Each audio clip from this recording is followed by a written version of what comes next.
sasarannya Bismillahirrahmanirrahim. Bismillahirrahmanirrahim. Baik, makan dulu.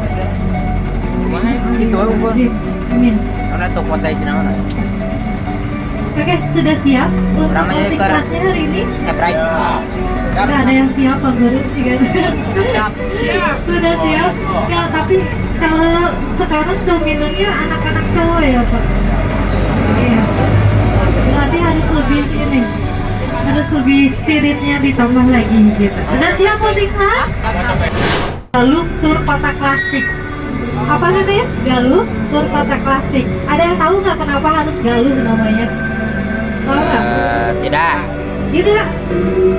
Kunaon kudu galuh samina aya galuhan karena Ciamisnya dulunya berbentuk sebuah kerajaan yang bernama Kerajaan Galuh. Waktu itu didirikan oleh Warmikan Dayun pada tahun 612. Sudah ada sejak sebelum nenek moyang kita ada gitu.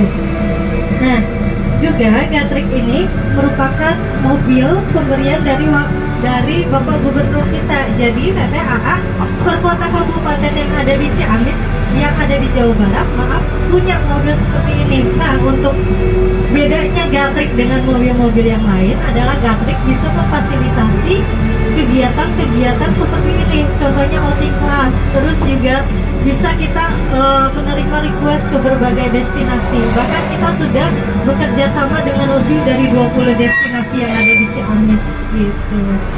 Destinasi utama kita ada Museum Galuh. Di mana museum ini adalah tempat penyimpanan benda-benda bersejarah. Di Bandung. Iya betul. Kayak anu pangsereun nama Bandros ibu di Bandung. Bandros, Bandung Tour on the Bus. Ciamis mana mina Gatrik tadi dan apa singkatanna?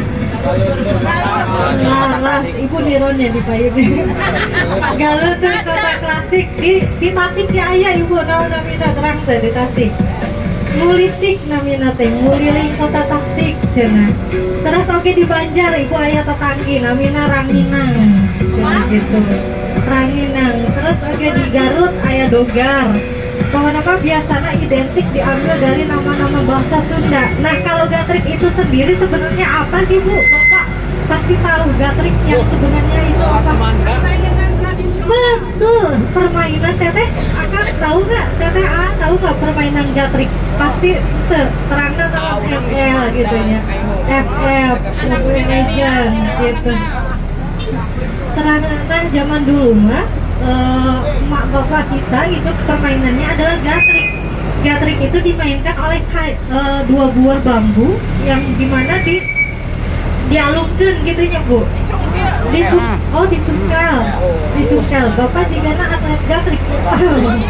Juara bertahan gatrik juga gitu. Iya, terus oke lamun anu elek kita ngagandong cenah gitu nya. Aya nyanyi anak oge cenah gitu. Abdi kita akan kantor main Gatrik menonton. Nah itu jadi Gatrik diambil dari kaulinan zaman baheula. Berkonten di dalam juga boleh, asal jangan terlalu berisik. Nanti ada Pak Dudi yang akan menjelaskan gitu sejarah-sejarahnya. Boleh nanti ditanyakan ke Pak Dudi apa yang mau dicari tahu dari sejarah Ciamis, terutama dari Bapak Bupati kita yang ke-18. Wah, kebetulan ada yang wisata edukasi juga. Ini dari mana ya?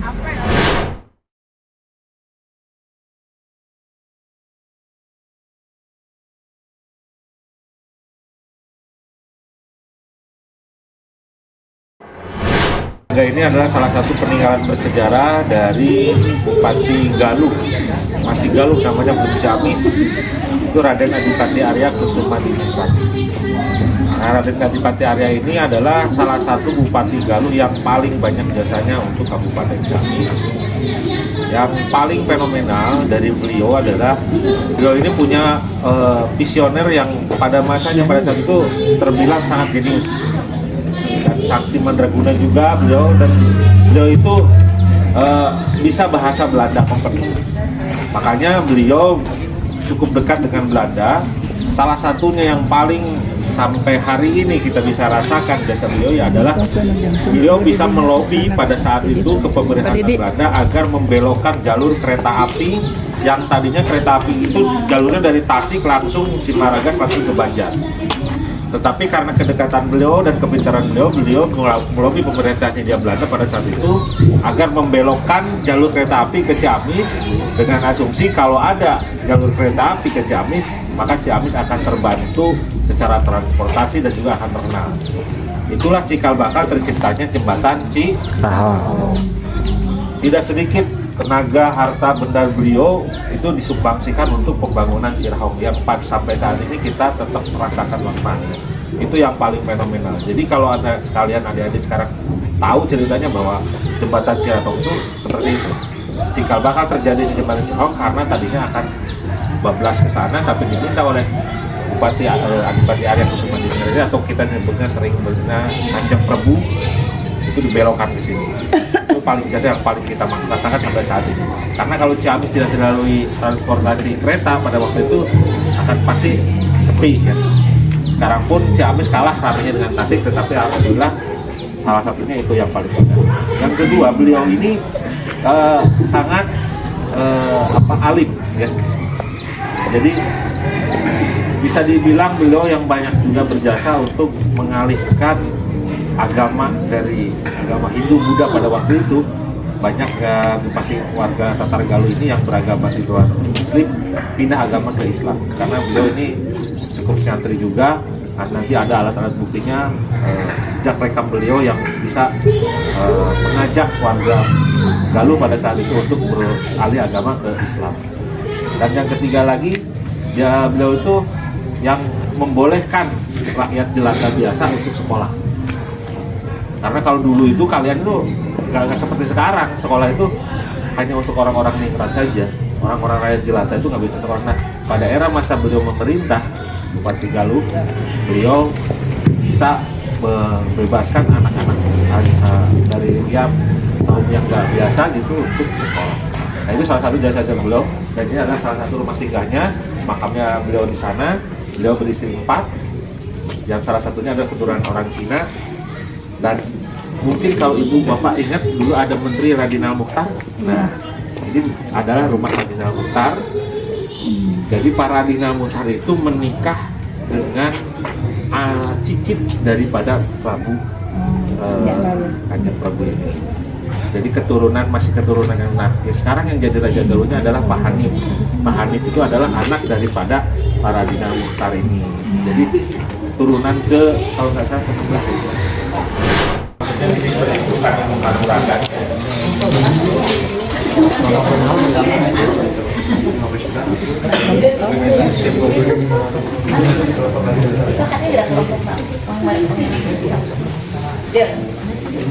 Jadi gamelan-gamelan yang ada di sini ini usianya udah ratusan tahun.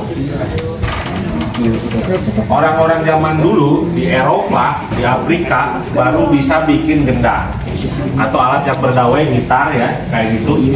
Di kita ini besi bisa ditempa, bisa dibentuk sedemikian rupa seperti halnya sekarang yang ada di gamelan. Dan konon katanya pada saat itu untuk meluluhkan materialnya ini kan perlu panas tinggi derajatnya yang sangat tinggi ya, sampai ada 1000 Fahrenheit. Dengan teknologi pada zaman itu ratusan tahun yang lalu, kakek buyut kita udah bisa bikin kayak gini. Jadi sebenarnya kakek buyut kita itu peradabannya dulu lebih tinggi daripada Eropa dan Barat, tetapi sekarang bergeser, kita malah menurut Eropa, menurut Barat. Zaman dulu kita udah bisa bikin kayak, dan tangga nadanya itu udah bisa diselaraskan. Kalau gitar kan cuma 7 tangga nadanya kan, apalagi gendang gitu. Nah zaman dulu di Afrika dan di Eropa baru bisa bikin itu, di kita udah bisa bikin gamelan. Nah ini gamelannya ini sampai sekarang udah bisa ratusan tahun bertahan. Nah ini foto Kanjeng Prabu ini Kanjeng Prabu. Ini Adipati Arya Kusumadiningrat, masih Bupati Galuh. Karena Galuh itu, nama Galuh itu sampai 1916. Tahun 1916 berubah menjadi Ciamis pada masa pemerintahan RRA Kusumadiningrat, Sastrawinata. Nah ini beliau ya. Nah beliau juga saking kedekatannya ke opening Belanda, dulu itu sampai mendapatkan gelar payung kuning. Nah, ini makanya ada payung kuning di sini. Maksudnya itu gelar payung kuning itu seorang pejabat lokal yang sangat arif yang bisa bekerja sama dengan opening Belanda. Karena pada saat itu kita masih dijajah oleh Belanda. Nah ini adalah peninggalan senjata-senjata yang beliau tinggalkan. Ada tombak, ada keris dan sebagainya. Nah ini kalau ini meriam ini, ya, ini meriam zaman Belanda ini. Oh iya meriam. Iya meriam.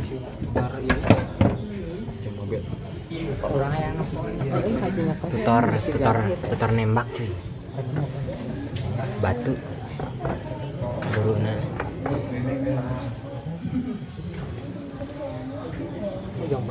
Oke, ada pertanyaan? Silakan kalau ada yang mau bertanya.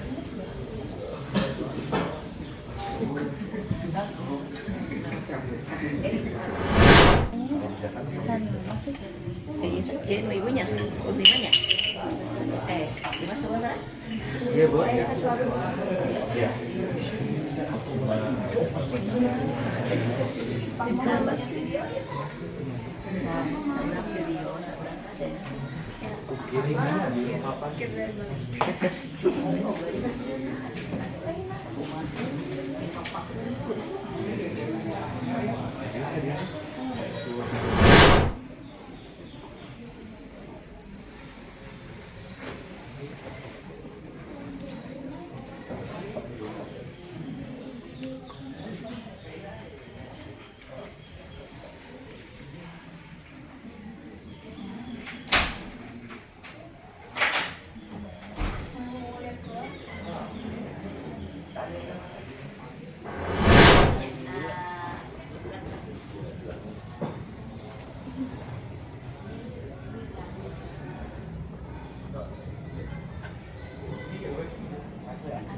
Ujang silat. Pendopo. Semacam gitulah. Cerita tadi deh.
Dari tahun 92 sampai sekarang beliau tetap setia berdedikasi ke pernyerean sampai dapat gelarnya Asep Nyere.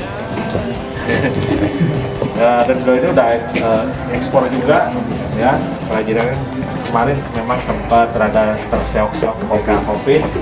Alhamdulillah sekarang udah mulai ini lagi. Sebetulnya sih kalau Jumat biasanya libur, tapi karena saya telepon office ini terpaksa dibuka, jadi ada beberapa pengrajin. Dan juga ini jangan salah, memang ini tempatnya sekecil ini, tapi sebetulnya bisa ya. Jadi home industry, jadi Kang Asep ini nyebar ke warga sekitar di sini bahan bakunya. Jadi sesuai dengan permintaan dari Kang Asep ini, suruh begini, bahan bakunya di drop, nanti hasilnya diambil lagi sama Kang Asep. Jadi di sini gudang dan juga memang ada beberapa mesin produksi juga di sini yang masih terbilang tradisional dan semi modern. Oke, gitu mungkin pemaparannya dulu. Kalau yang diambil saya.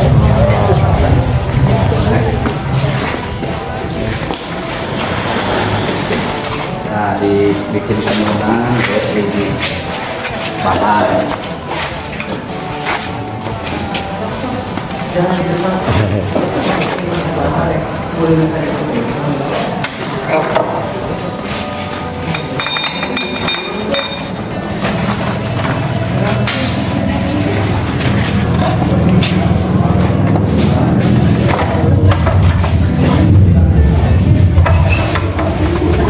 dibikin tenunan, dibikin anyaman.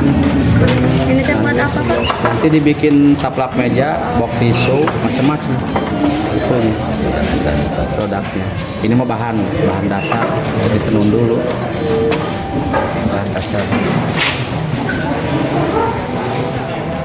Terus ya, pun waktu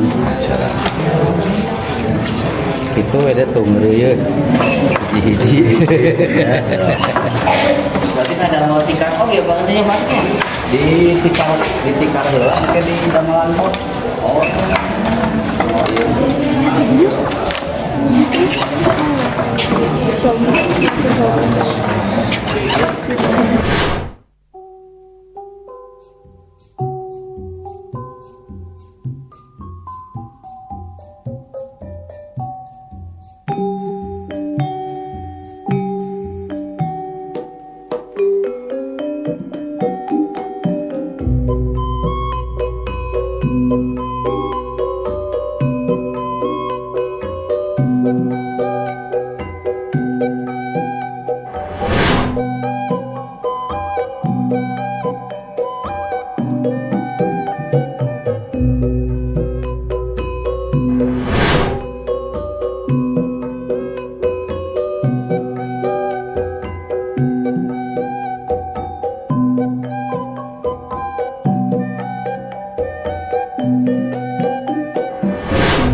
Napi sanggup renai.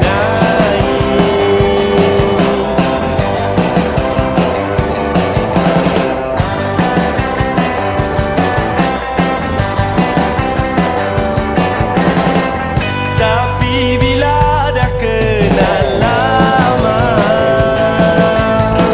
baru terlihat perangai sebenar. Nah, jadi di sini merupakan pabrik untuk mengolah. Di sini memiliki banyak sekali tungku, perapian, dan juga ketel minyak penggorengan yang digunakan untuk menggoreng makaroni. Juga ada banyak box-box minyak, dan ini adalah alat yang digunakan untuk mengaduk, mencampur makaroninya dengan bumbu. Itu tuh cari review tuh. Contohnya seperti ini. Ini ampasnya. Ampas. Kemudian di sebelah sana. Kita bagi sendiri yuk Pak. Nah, di sana adalah makaroni yang sudah jadi. Cobain rasanya ya, Dap. Cobain rasanya, Dap. Boleh. Iya, dari baunya, sabar. Iya, ini dari baunya. Ini sepertinya makaroni rasa pedas. Oh iya. Iya dong, Bang. Oke guys, jadi kita berada di tempat pembuatan makaroni ya guys ya. Dan ini adalah tempat untuk pembuatan makaroni. Bisa dilihat sini dulu. Bisa dilihat. Ada banyak pembuatan ini ya guys ya di sini, dan ada kai jati kayaknya, dan itu adalah setelah jadinya ya guys ya. Nah di sana tolong perlihatkan kameramen. Oke.